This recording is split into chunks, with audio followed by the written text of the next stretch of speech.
क्या आलोक मौर्य ने अपनी पीसीएस पत्नी ज्योति मौर्य को भ्रष्टाचार के आरोपों में झूठा फंसाने का षड्यंत्र रचा था? क्या ज्योति मौर्य और मनीष दुबे के साथ प्रेम प्रसंग के चलते आलोक मौर्य की जान को बहुत बड़ा खतरा बना हुआ था? आलोक मौर्य अपनी पत्नी ज्योति मौर्य पर गंभीर आरोप लगाने के बावजूद भी उसके साथ रहने को तैयार क्यों हैं? इसके पीछे कारण क्या है? नमस्कार इंडियंस, अपना इंडिया में आपका बहुत बहुत स्वागत है। मैं हूं आपका दोस्त देवेंद्र पटेल। दोस्तों, ज्योति मौर्य आलोक मौर्य के परिवार के जो विवाद था वो आखिर इतनी ऊंचाइयों तक कैसे पहुंचा? एक जो पारिवारिक मामला था वो सुर्खियों में क्यों बना है? इसके पीछे आलोक की नाकामी थी या आलोक की भूल थी, या फिर ज्योति मौर्य का आलोक मौर्य के प्रति षड्यंत्र था जो आलोक मौर्य ने अपनी पत्नी और मनीष दुबे उसके प्रेमी पर जो आरोप लगाया था? दोस्तों, ज्योति मौर्य और आलोक मौर्य का विवाद 2019 से चल रहा था। दोनों एक दूसरे के लगभग देखा जाए तो विरोधी हो चुके थे। दोनों के पारिवारिक रिश्ते थे वो खराब हो चुके थे, ऐसा आलोक मौर्य ने भी कहा है और ज्योति मौर्य का भी यही आरोप है और कहना है कि मेरा जो है पारिवारिक जो संबंध है वो 2019 के बाद से टूट गया है। आलोक मौर्य ने कहा है कि मेरी पत्नी जब से मनीष दुबे के साथ गई है, मनीष दुबे के साथ इसका प्रेम प्रसंग हुआ है, अवैध संबंध हुए हैं, तब से मेरा परिवार टूट गया है और हमारे परिवार में बहुत बड़ी दरार आ गई है।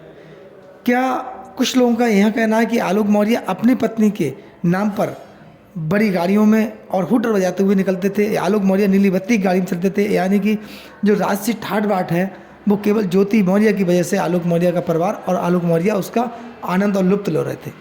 जबकि आलोक मौर्य 4th क्लास कर्मचारी हैं, इनके पिता अध्यापक हैं, लेकिन ज्योति मौर्य पीसीएस अधिकारी है। इसी बेस पर आलोक मौर्य इस पीसीएस अधिकारी के नाम पर अपने जीवन का भौकाल काट रहे थे।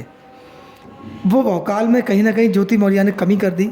ज्योति मौर्य ने आलोक मौर्य के इन जो कार्य हैं इन पर प्रतिबंध लगाने की कोशिश की, नाराज़गी जाहिर की कि भाई मेरा जो पीसीएस पद है उसको आप यूज़ ना करें, और सरकारी कार्यों में दखल देने का भी प्रयास आलोक मौर्य करने लगे थे, यानी कि लोगों की सिफारिशें वगैरह तमाम ऐसे काम थे। इस प्रकार के आरोप आलोक मौर्य पर ज्योति मौर्य के नज़दीकी लोगों ने लगाए हैं और काफ़ी लोगों ने कहा भी था इस टाइप को। लेकिन ज्योति मौर्य ने भी खुद कहा कि आलोक मौर्य कहीं ना कहीं मुझे यूज़ करना चाहते थे, मेरे पद को यूज़ करना चाहते थे। इसके चलते मेरा जो है पारिवारिक रिश्ता है वो टूटने के कगार पर आ गया और पारिवारिक संबंध जो थे वो खराब हो गए। आलोक मौर्य अपने पद का निर्वहन ना करके मेरे प्रशासनिक कार्यों में भरपूर दखल करने लगे थे, जिसका मैंने विरोध किया। इसी बिना पर मेरे परिवार में जो थी वो टूट उत्पन्न हो गई। लेकिन जो आलोक मौर्य ने व्हाट्सएप चैट, ऑडियो, वीडियोस जो मीडिया को दी, जो उन्होंने मीडिया के सामने बहुत गंभीर आरोप लगाए थे, यानी कि मेरी पत्नी के अवैध संबंध हैं। मैंने स्वयं अपनी आंखों से तमाम होटल्स के उन्होंने जिक्र किए, जिनके नाम मैंने आपको पहले वीडियो में, लास्ट वीडियो में दिखाए भी हैं, और आरोप लगाए कि अपने ड्यूटी के दौरान ये लोग मीटिंग्स के बहाने यहाँ पर निकलते थे और आपस में मिलते थे। ये बहुत बड़े आरोप थे ज्योति मौर्य और मनीष दुबे पर। जब आलोक मौर्य ने कहा कि इन लोगों की इंतहा तब हो गई जब इन्होंने मेरी हत्या की साजिश रच दी, यानी कि आलोक मौर्य की जान को खतरा बनाया। दोस्तों, आलोक मौर्य ने जो आरोप लगाए उसके बाद ज्योति मौर्य ने कोई काउंटर नहीं किया, ना ही मनीष दुबे ने कोई काउंटर किया। मनीष दुबे ने किसी प्रकार का आरोप को खंडन नहीं किया, बल्कि आलोक मौर्य पर तंज कसे। ज्योति मौर्य ने अपने ऊपर आरोपों को खंडन नहीं किया, बल्कि तंज कसे। क्या भ्रष्टाचार के आरोप एक पीसीएस अधिकारी पर नाकाफी नहीं होते? क्या अपनी ड्यूटी के दौरान कहीं जाना बिना सूचना के, बिना सरकार को सूचना दिए, क्या ये कृत्य नहीं है? या आलोक मौर्य ने जो शिकायत वापस ली थी उसके पीछे कारण क्या है?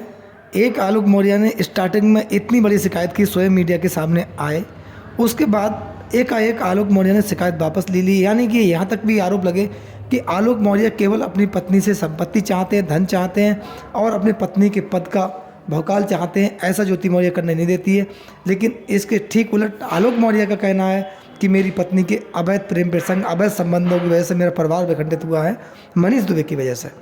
ये देखा जाए देश हित में नहीं है, ये पारिवारिक मामला इसलिए नहीं था क्योंकि देश हित में नहीं है, जनता हित में नहीं है, और पद के विपरीत है ये मामला, जैसे कि आरोप मनीष दुबे और ज्योति मौर्य पर लगे थे।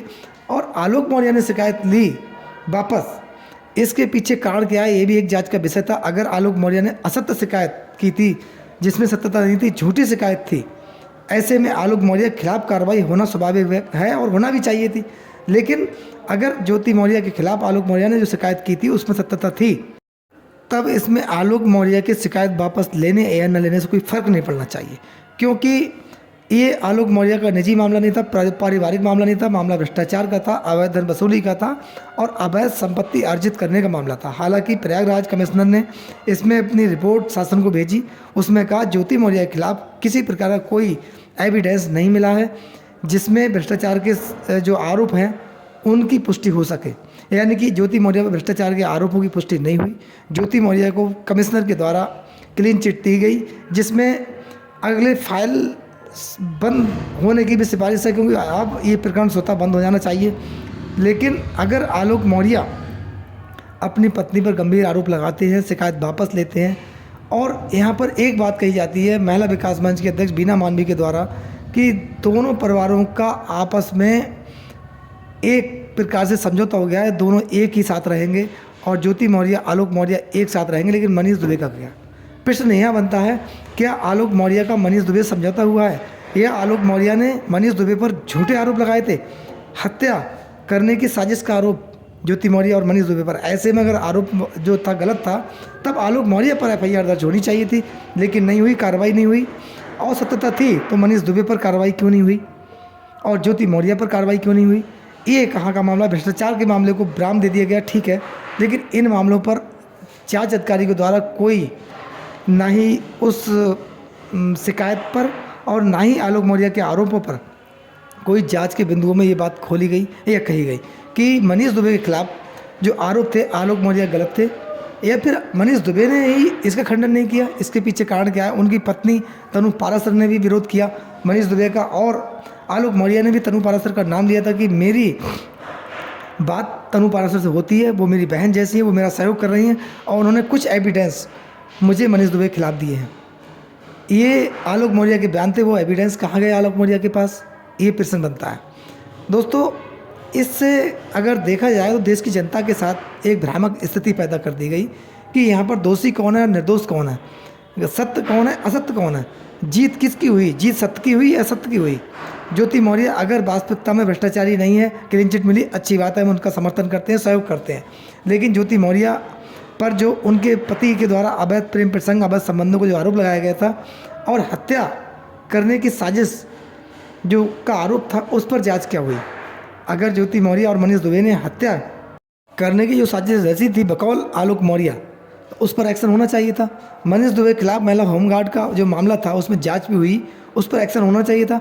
ज्योति मौर्य की फाइल क्लोज कर दी गई, हम इसका विरोध नहीं कर रहे, अगर ज्योति मौर्य निष्पक्ष क्लोज करने में कोई ऐतराज़ नहीं है, लेकिन महिला होमगार्ड के मामले में जो जाँच हुई थी उस पर एक्शन नहीं हुआ।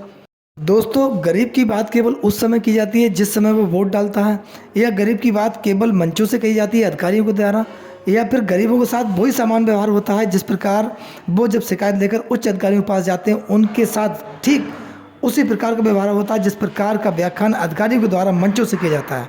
क्या गरीब वास्तविकता सम्मान का पात्र है या सम्मान मिलता है? इस पर हम आपकी राय चाहते हैं, आपका सहयोग चाहते हैं। अपनी राय हमें कमेंट्स बॉक्स में ज़रूर दें। नमस्कार, जय हिंद, जय भारत, धन्यवाद।